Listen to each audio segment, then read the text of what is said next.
Hey, welcome. Waterbox Wednesday is back. Yes, we are back. Woo! We have a live audience here. No, we don't really. We're live on Facebook and YouTube. Like, share, subscribe to our channels.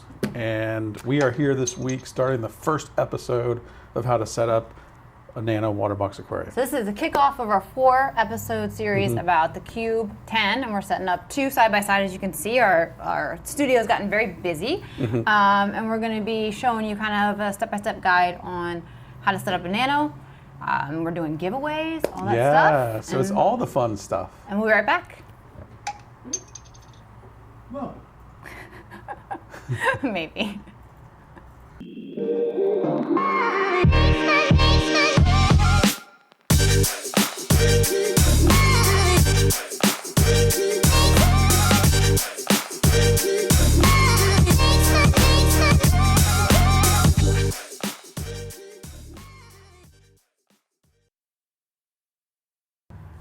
All right, now we're back. We're back. We're giving away an aquarium. Who wants to win a Waterbox Cube? If you want to, post it in the comments. What are we doing, Jess? What are we doing today? So we're starting our series, and it's going to be a lot of fun. We're going to show you from Waterbox all the way till completion of setting up a nano tank. And we are doing cube giveaways during every episode. We have an end giveaway for the final episode, which you can check out on our website. And we have here where you can do your entry. Yes. So for the 4th episode, we do the cube with the prime and swag and all of that. And you do have to enter on the website for that one. Yep. So if you guys hop onto our website, you can see right there on the very home page, there's a link to this. Also up top, you see that blue bar. You can click that there as well. And this gives you the overview of not only the episodes, but what we're giving away as the grand prize. We're also going to be giving away a Cube 10 in every episode. The grand prize is a Cube Plus. Cube Plus and some goodies from Waterbox. So we're gonna have we're basically kind of trying to show from someone.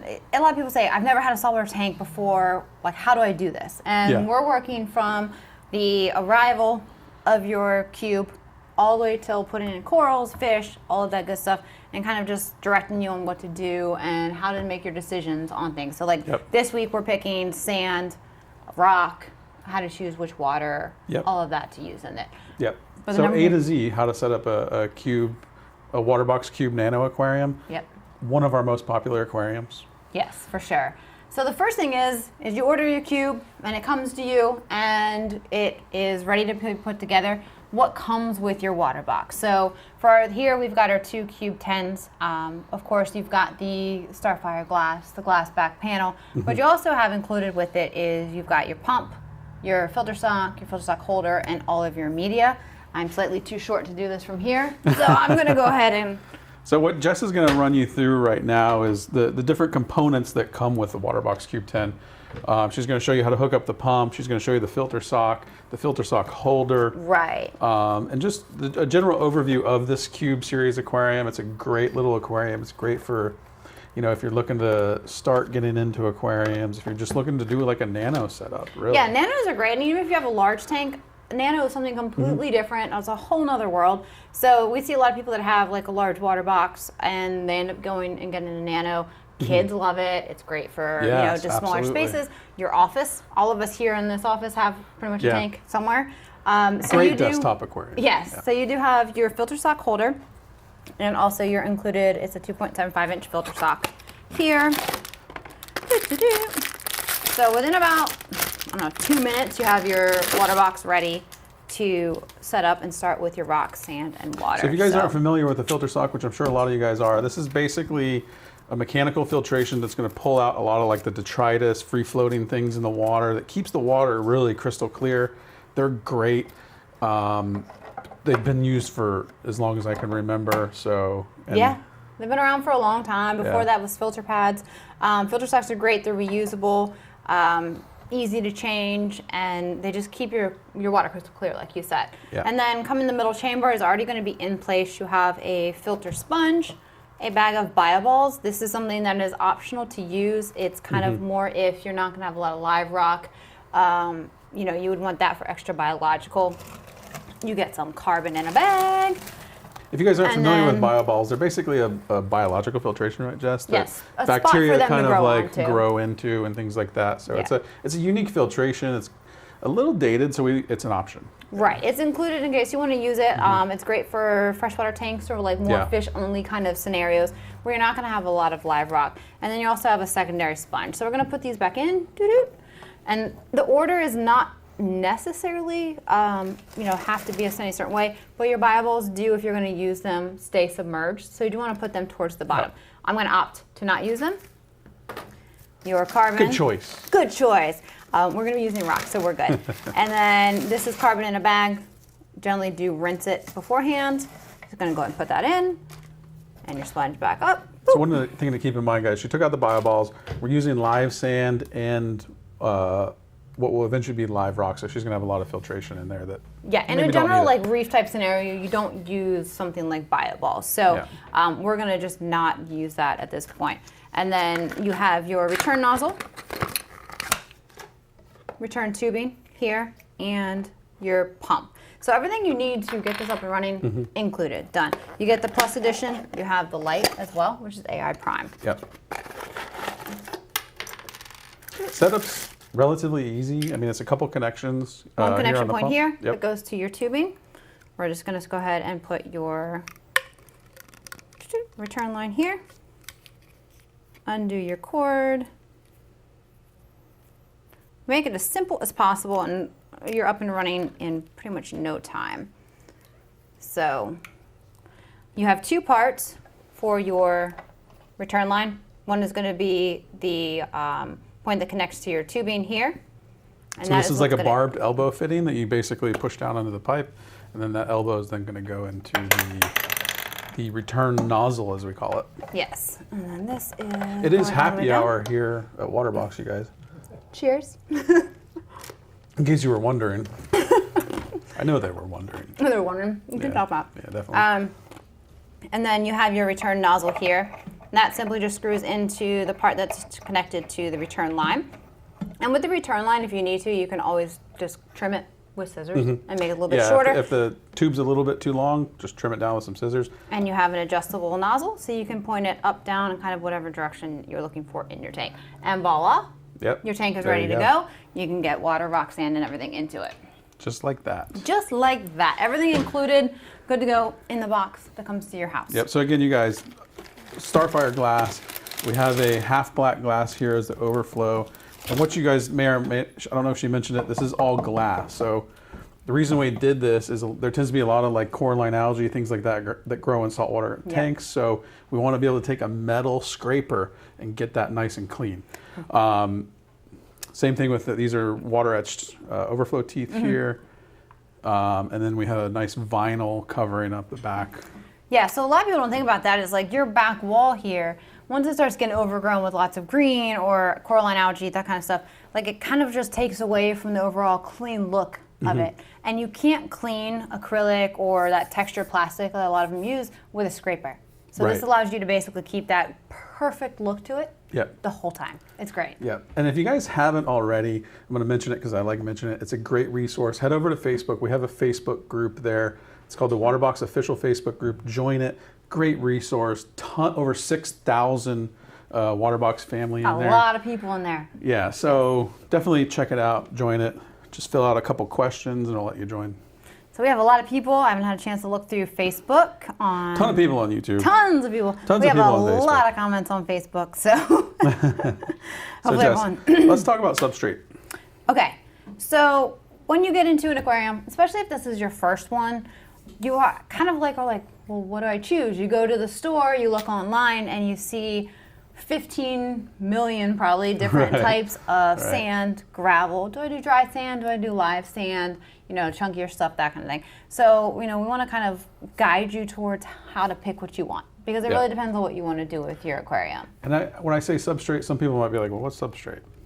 It's basically sand. This is sand, gravel. Yeah, sand, gravel, things like that. That's the kind of like industry hobby term for the sand. Yeah.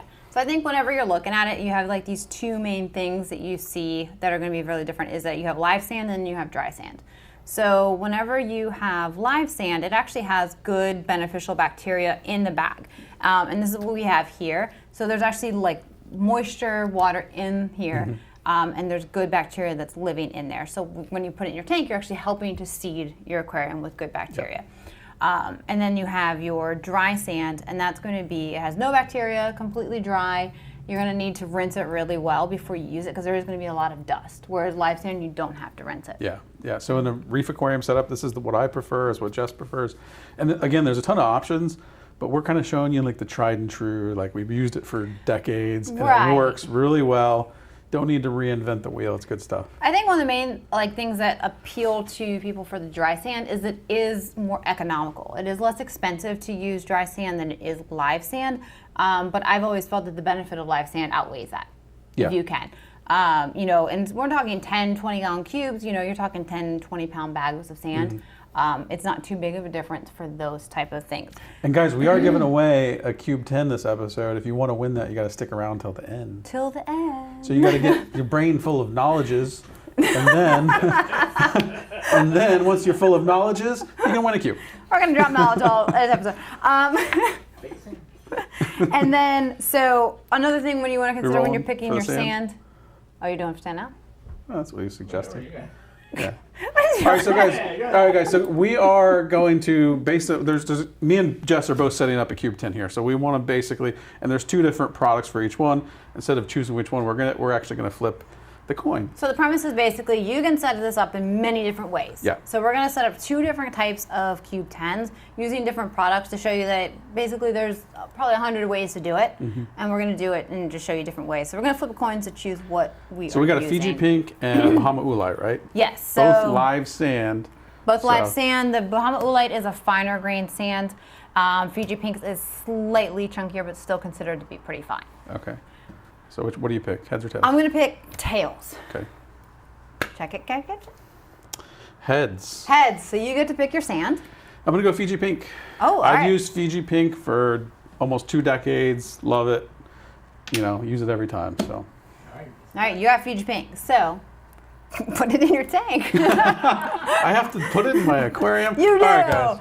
All right, guys. We're going to start setting these up. We're going to do this live here with you guys. This is a 20-pound bag of live sand. So while he's doing this, I'm going to kind of go over real quick, just as I'm putting mine in too, is the reasons that you would pick something that is a more fine or a more chunky type of sand is that if you want to have fish or invertebrates that are going to be burrowing, I'm going to be in there. Oh, that's a horrible shot. No. All right, I'll do it once the sand is in. So guys, this is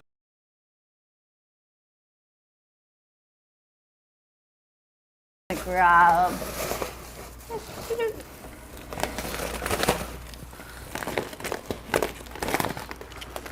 So again, this is the Fiji pink CaribSea. You don't know who CaribSea is? They are probably that. And they have just about every kind of variety that you would want in dry and live. So they're a great resource to kind of, and I love their website because they do show up close of all the different types of sand. Showing the grain size, showing the color, showing what's included in it. So yeah, it's a so great if you head over resource. to CaribSea.com, you can kind of check all that out. All right, so I've got the Bahama Oolite, and mine's a 10-pound bag, so I'm going to go ahead and use most of it. So you can already see just out of the bag a little bit of a color difference. Now, I don't think the color difference will be that great once there's actually water in it. Once they're filled, no, but Fiji pink does have, I guess, what you would Could also consider. be the white balance on the camera. Fiji pink does have a little bit more as far as like pieces of shell almost in it.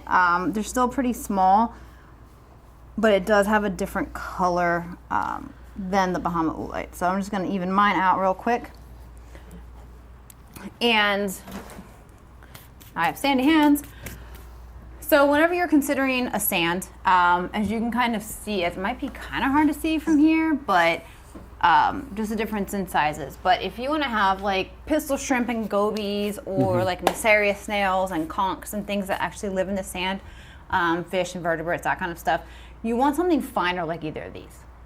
Yeah. Because that allows them to burrow. If you went with something chunkier, like a crushed coral or more gravel-like, you can't have those things in there and they're not going to be as happy. So do base it upon that. These are going to be your most commonly used sands, though, right here. Yep. So again, from the shot, you can't tell much of a difference. Once the tank's filled with water and things like that, you're going to see that the oolite is a much finer substrate. But again, they're both great. It kind of really depends on what you're looking to do. And they're both fine enough to still keep all the different things that would possibly live in the sand or need to burrow in the sand. So it doesn't prohibit you from doing those. Something larger like crushed coral would keep you from being able to do that kind of stuff. And then next thing, once you picked your sand, and there's not like a set rule on how much sand you need. Usually it's like 1 inch or less, or you go like a deeper sand bed like 3 inches or so. We're kind of just doing the 1 inch. Yeah, we typically do like the 1 inch, sand bed that we can maintain pretty easily, and then we also top it off every once in a while, which you can look back at previous streams for that information. Thinking of like a 10 cube, you put like a 3 inch sand bed in there, that'd be a lot of the tank. Yeah. I would not do that. Just go with a thinner sand bed. A lot of your display, yeah. Questions. Can you have a mix of sand? Yes, you can have a mix of sand. One thing to consider is if you're mixing grain sizes, it doesn't really matter. If you were to take some dry sand and then some live sand, don't put the dry sand on top of the live because it can actually basically like suffocate it out. Yeah. So that would be one rule. Like if you want to maybe layer dry and then live, you could. But grain sizes, it wouldn't matter. Yep. Good question. I know there's so many comments. I can't keep up with them. Can't keep up with them. But again, if you guys want to win a Cube 10, stick around till the end. We still got a couple things we're going to go through here, and then we're going to give away a Cube 10. Yes, and we are putting rock into the tank next. Yes. So next up, you picked your sand, you got your sand in. All right, now you're looking at rock. Yep. What do you have to choose from? What do you do? So there's a lot of different options, Jess. We could do live rock, which is collected and harvested from, near shore in this Southern Pacific or something like that. Mm-hmm. But what we always go towards is more sustainable options, man-made stuff, quarried things. Yeah. And we do have a couple samples here. This is the CaribSea Life Rock. This is the Marco Rock. Both fantastic rocks. The Marco Rock is quarried here in Florida. The CaribSea is man-made. Yes. So when you're thinking like, okay, live rock, dry rock, what does that mean? How can rock be alive? Live rock essentially means that there is beneficial bacteria on it that's going to help establish your aquarium. Yeah. There's a couple versions of what we consider to be live rock. So live rock, like you said, comes straight from the ocean. Yep. Things to consider with that is sustainability, but also you can get like algae and different like invertebrates and pests and stuff on the rock. Hitchhikers you don't want. That come in with that rock. So it is something to consider with that. I consider in that category kind of something like the Carib Life Rock that has bacteria seeded onto it. Yeah. It's man-made, but it's seeded with bacteria, so it becomes live faster. Yes. And then you've got dry rock, like the Marco rocks, where you don't have any of the bacteria, so you do need to make sure you're establishing your aquarium a little bit more with it. Yeah. A lot of times when you look at like live rock options versus dry rock tends to be a little bit less expensive. The the Marco Rocks is really great too because you can get into it's a little bit more economical, and they also have a lot of different shapes that go along with it. They have shelves, they have base, they have a lot of different cool things. They have foundation rock, which you use for building out the foundation. If you look back at our 220-gallon dream build, you can see us using that rock a lot. The CaribSea is great as well.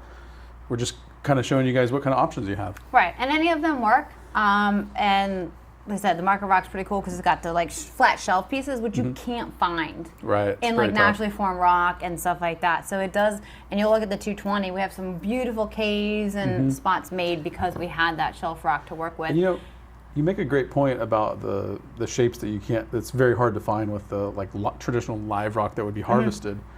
And that's just really a great feature. I lost my train of thought, but that's all good, Jess. It's because I'm drinking rum. Rock? Yeah, sure. We got a question about rock. Can live rock be outside of the water for how long? Well, so Keenan asked, can live rock be out of the water and for how long?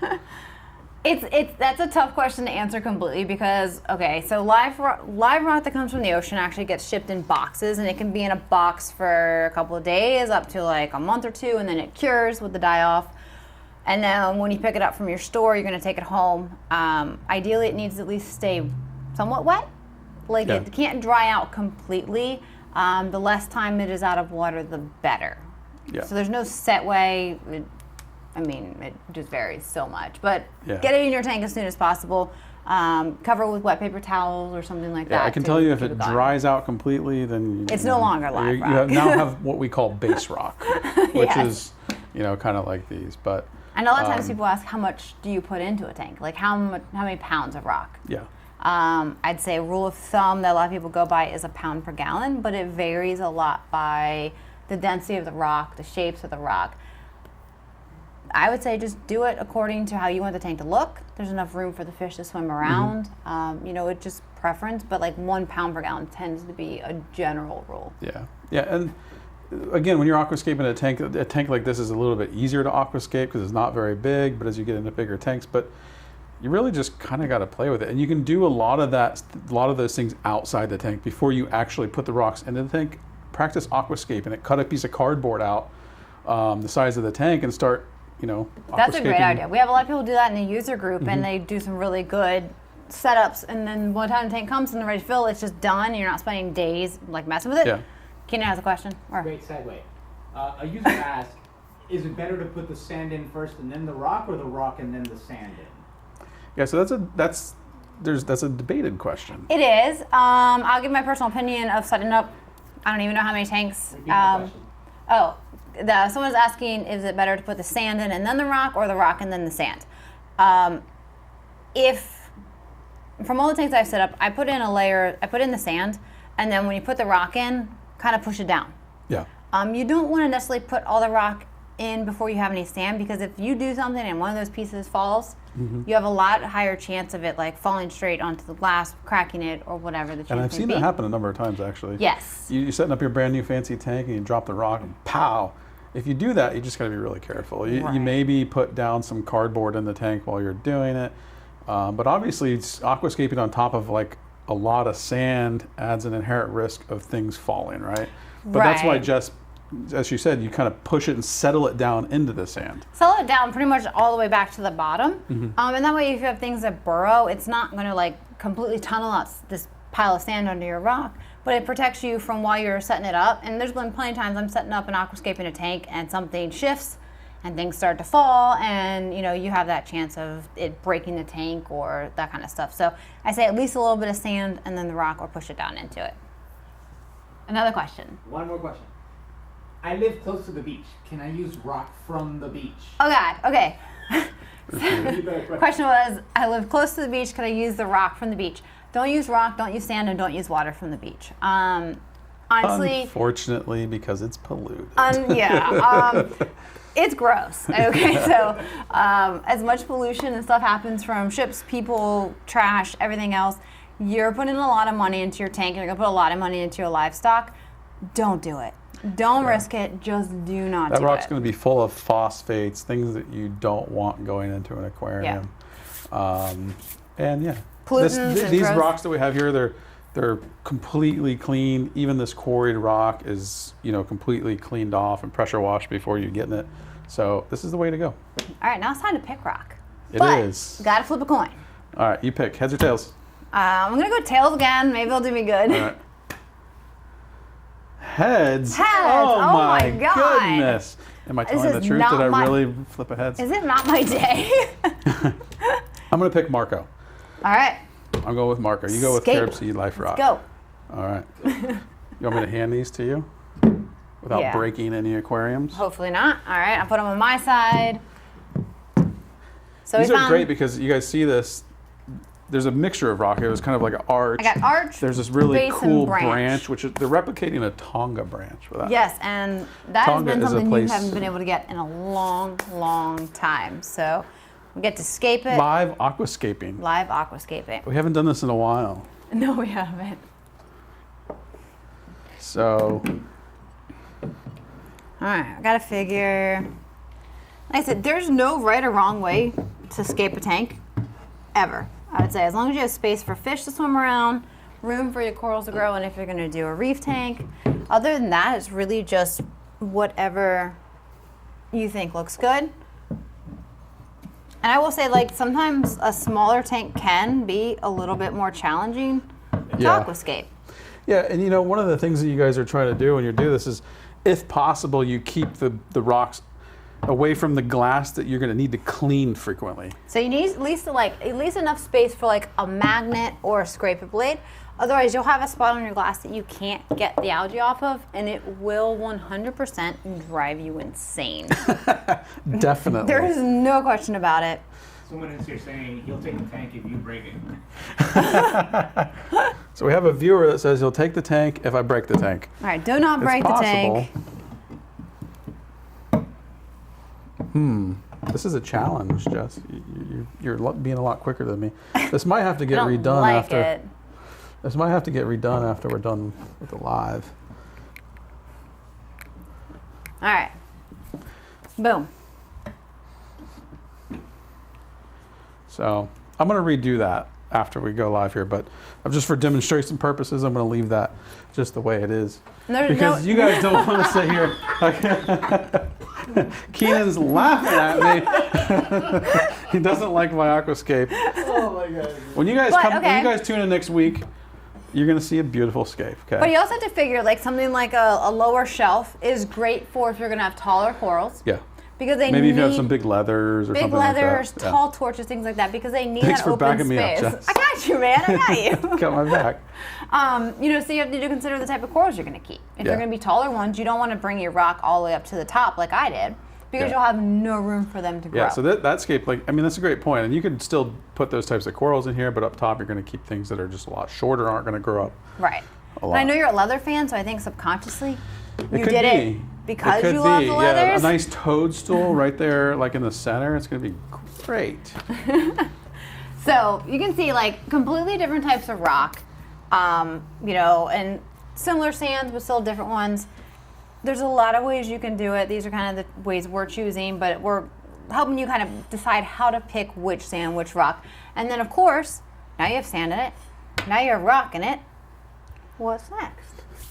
You tell me. I think you need water. Otherwise, this is no good. Yeah, so salt, guys, this is a big topic. A big topic for a lot of people. It doesn't have to be that stressful of a choice, but Yeah, it is. I mean, you can probably find a lot of great debates on how to pick a salt, what salt is the best, all of that. So a couple just main key things to consider when picking a salt. A, if this is your only tank and you're doing something like a nano, you're not making your own water. I read a comment that was great. He said too much rum isn't too much rum isn't good for aquascape, and you're right. And that's exactly what I'm drinking. So don't worry, she's drinking it too, just probably not as much. Okay. Anyway, On to the next topic. we're learning here. We're learning knowledge. Okay. Knowledges. So, if you have a small tank like this, you're doing like cube 10 or whatever, you're probably not making your own water with an RO unit, which we did actually a couple episodes. We showed how we set up our water system for all of the tanks that we have here in the office. You're probably going to go to your local fish store, buy a 5-gallon bucket when you do a water change or whatever. And main thing with that is stay consistent with where you're getting it, because you don't want to, every time you do a water change, get a different type of salt. Right. Yeah, And you're going somewhere else and you're mixing up a lot. Consistency matters, I think, more than anything in a saltwater aquarium. Yeah. So, and that means salt, that means pretty much all your care and maintenance. If you are going to be picking your actual own salt, you want to figure that it needs to be close to the parameters that you plan to keep in the tank. There's salts that are high alkalinity, low alkalinity, high magnesium, low magnesium. You want to keep them similar so when you do a water change, you're not altering your levels that much. Right. And then, you know, like here, we use Reef crystals because it has a little bit higher levels of the alkaline calcium, because we mostly do our like refreshing through water changes. We don't do a ton of hand dosing. So when we do a water change, having something a little bit higher helps bring those levels back up. And then like a high quality salt is going to mix better. It won't have the phosphates, that kind of stuff in it. So consistency, I think, with what you want to keep your levels at matters more than necessarily the type of salt. Yeah, and there's a lot of good, in this case we're keeping a reef tank, there's a lot of good reef salts on the market. You really just got to kind of do your research. We've stuck with reef crystals for a long time just because we've used it for a long time, you know. Find what works for you and stick with that. Yeah, and like I said, stick with the same salt, go with the levels that you want to keep it at, and you'll be good from there. And we mixed up our salt, pretty much ready to fill these up, right? Yeah, I do want to go into just real quick, not especially with this size tank, Jess, not everyone's going to have an RODI unit. Right. So, an RODI unit is a filtration unit that you hook up in your house that gives you ultra pure H2O that pulls all the impurities out of it. The tank this size, you might not want to invest in that kind of thing. Might not make sense. Maybe, so there's a couple different ways you can do this. One of the best ways is you can go support your local fish store by picking up water. Yes. You can typically buy water for about $1 a gallon for salt water. Make sure you have fresh water on hand as well. Bring your 5-gallon buckets. That's probably the best way to do it for water changes, especially even when filling it up. Yeah. And then the other option would be buying salt and then mixing it with yourself like distilled water or with something distilled like water that. or something like that. Or you can even buy the RODI water from the retail store. Yeah. And then one thing, do not use tap water. Yes. So I'm going to put that right there. Do not use tap water on your reef Yes. tanks. Your tap water is not going to be very good, and it's going to put a lot of nutrients and stuff in there. So, There's buy not your very own many water, places mix that it. could be able to use tap water in the U.S. Yeah, no, probably not. Yeah. So, but like I said, most people with this size tank are probably going to buy it from the local fish store. Stay consistent with what they use, and you'll be probably pretty good. Yep. So I'm going to go grab our hose to fill up one of these tanks. So we have the big RO system here and water vats, and that's how we fill ours up. So we have ours ready to go. Keenan, any questions while she's doing this filling? There's tons of questions. There's a ton of comments and questions everywhere. How often will I need to do a water change on a tank like this? You're going to want to at least every 2 weeks, or once a week a small change would be even better. Okay, repeat the question. Is it harder to keep a 10-gallon tank than a larger aquarium? Yes. So we have a aquarium, or we have a question here on YouTube or on live that is asking: is it harder to keep a 10-gallon aquarium than a larger system? The answer is typically it can be. It doesn't necessarily have to be, but the reality is in a smaller tank, fluctuations are greater. So let's say you don't top off your water, and you let it evaporate all the way down to the return pump. Your salinity is going to go up higher a lot faster than it would in a larger tank. So fluctuations have a greater effect. The number one thing I can tell you with saltwater aquariums is nothing good happens fast. This is a hobby that requires patience, so you want to be able to, you want to take your time, take it slow. It's better to be slow and methodical. You're going to be much more successful in the end. Yes, small changes. Yeah. Does salt have an expiration date? So the question is, does salt have an expiration date? I have always used salt so fast that, really, I don't think it probably would, but then again, if moisture gets to it, it probably could. So dry salt has probably an expiration date, but it won't be to the point that you would probably ever get to it. But if you're buying pre-mixed salt water, you do want to use it pretty quickly unless you're going to sit there and aerate it. Because Right. salt water that's already mixed does need to stay aerated and moving, otherwise the pH levels and everything are going to drop. If you are going to store RO water and then mix your own, the RO can sit for a lot longer. But pre-mixed salt water does need to be used pretty quickly. Yep. Can I mix the salt with the water directly in the tank, or should I pre-mix it? Oh! Can you repeat it? Huh? So the question is, can you repeat it one more time, Keenan? Yeah. Can I mix the salt with the water directly in the tank, or should I pre-mix it? All right, do not mix the water and the salt directly into the tank unless you're doing it for the initial setup and you're not using live sand or live rock. But that's a pretty one-off scenario, so just mix it in a bucket or something beforehand and then add it to the tank. It's not going to mix fast enough to not mess up the saline levels so bad. Yeah. It's better to don't do mix that. it beforehand. Yes. One more. Sure, we're filling. We're If you're filling. going to switch salts, how would you suggest making that change? Do you just do it all at once or slowly over time? Okay, you want me to repeat the question? We need to get Keenan Okay, a mic. I know, you need a mic, so I can't, I don't know if they can hear. So just, Okay, so, So if switching someone, salt, right? if someone Switching is, salt. yeah, if someone is switching salts and then from one brand to another, you want to do it if the levels of them aren't pretty similar, alkalinity, calcium, magnesium, if they're not pretty similar already, and you're going from like a high alk to a low alk or vice versa, you want to do it slowly, like on the first water change, mix like 75-25, and then go 50-50, and then, do that through your water changes so you start to bring it down. If your levels are about the same, I'd say maybe do a 50-50 and then switch over. Okay. when doing a water change, should you add more salt? And what about when you're topping off? Okay. I've actually had this a lot where people, when they do their first saltwater tank, because they don't think about that, if you've come from freshwater, you just throw more water in whenever it gets low. When your tank evaporates naturally and the water level goes down, the salt doesn't evaporate. So your salinity actually increases. So you want to top off with just the fresh RODI. When you're doing a water change, you're removing salt water, replace salt water. Yeah. I made that mistake when I first started out, Jen.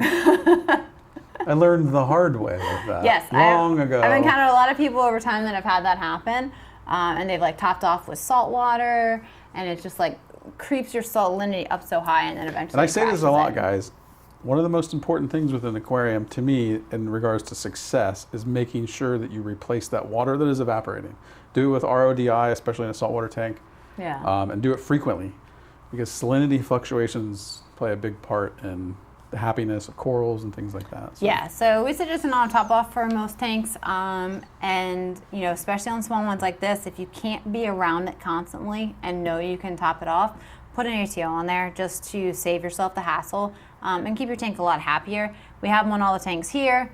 You know, on these ones, we're going to constantly top them off and check on them as well. So, very, very important. I'll give you one or two more, and then we can figure it out. Yeah. All right. One or two more questions, and you guys, we're going to announce the winner. So stay tuned. Is there a different type of salt that I should use for fish-only aquarium? For a fish-only aquarium, the type of salt you use, it honestly doesn't matter nearly as much because the fish do not care about alkalinity, calcium, magnesium. The only thing you would want to worry about if you got a really low quality salt is like if it had phosphates and silicates and stuff, you'd have a lot more algae problems. But in general, the rest doesn't matter too much because they don't uptake those nutrients. Good question. Last question. What rum are you guys drinking? We're drinking Jess's favorite, which is Captain Morgan. Yes. You get a case here. Yeah. Oh, someone's going to send Captain? Are you sending Captain? If Captain is listening, we need a case of Captain Morgan stat. We can keep up our happy hour water box. So you can see as Rich's tank here is already filled. It's going towards the back chamber. When you're filling a cube, because it is all inclusive, you want to basically fill the display. It's going to run over into the back of the tank, and you're going to fill that up most of the way. Then you can turn it on, and it's just going to circulate through, clear up that salt And if you level. guys are curious how this filtration works, you can hop onto our website, head over to the cube section. There's actually a diagram there that shows you where the water flows, all that good stuff. Yes. And I think it's time And to is announce it time for a winner? the winner of the Cube 10 of this episode. All right. Ready? Who has it? It's right there. Oh. All right, who got the winner here? This is a YouTube subscriber, Christine Silva. Christine So Silva. congratulations, Christine. You won yourself a Cube 10. Thank you for tuning in. That's awesome. You guys are awesome. Christine, do email support@waterboxaquariums.com and get them your information so that we can get you. We're going to shut this down before we overflow here on the live. Done. But yes, you guys, so tune in. Make sure you tune in next week. Look at that. Because we're going to give away another. Can you take that? Yeah. We're going to give away another Cube 10. Yeah. We're going to continue taking entries for the grand prize giveaway, which is going to be on, I think, June 3rd, 5th? Whatever. Sometime in June. 3 more weeks or so from now. Yes, so next week we'll have another Cube 10 to give away. Next week we're going to talk about cycling, testing, and invertebrates. Love So it. the next step, you've got your tank up and running. What do you do next? Yeah. So you guys stay tuned in. Thank you so much. It means a lot that you guys are tuning into this. We'll see you next week. See you next week.